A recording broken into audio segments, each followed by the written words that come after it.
Kadang-kadang macam tu lah. Menantu duduk dengan mertua.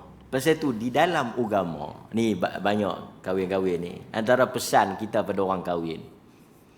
Pesan kita kepada orang kahwin, antara benda yang agama pesan, keluar daripada rumah mertua. Jangan duduk.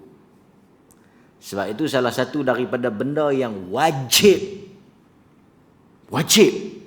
disediakan oleh satu orang yang nak bergelar suami adalah tempat tinggal.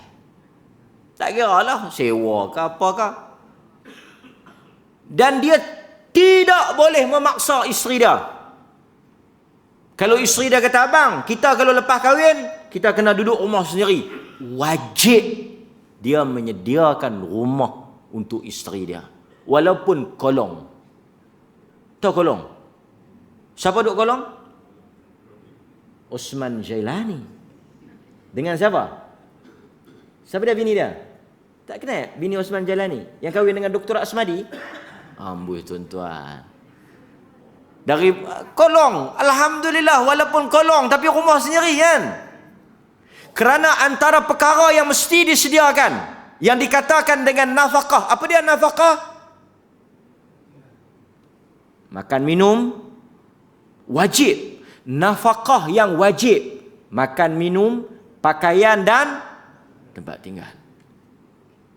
Dan suami tak boleh paksa isteri duduk rumah mak dia atau duduk rumah mak mentua dia. Tak boleh, melainkan bini dia redha.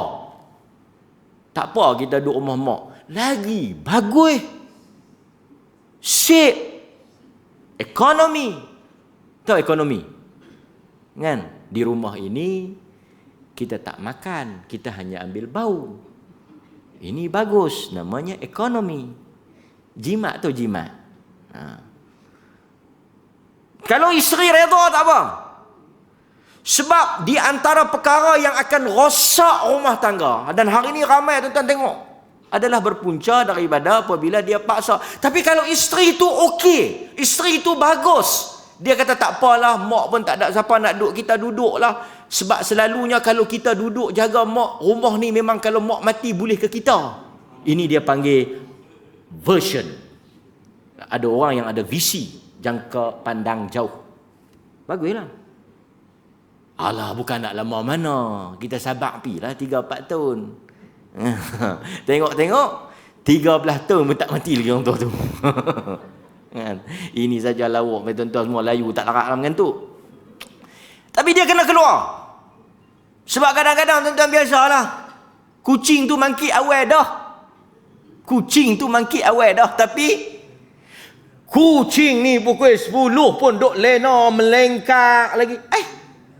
Kucing tu berkata, aku mangkit awal, tak dan bang lagi aku mangkit dah.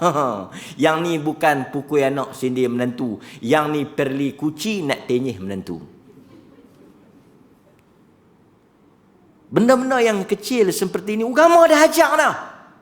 Sediakan rumah, sewa ke apa ke tak apa. Yang penting, melainkan kalau suami isteri tu bagus, tak apa.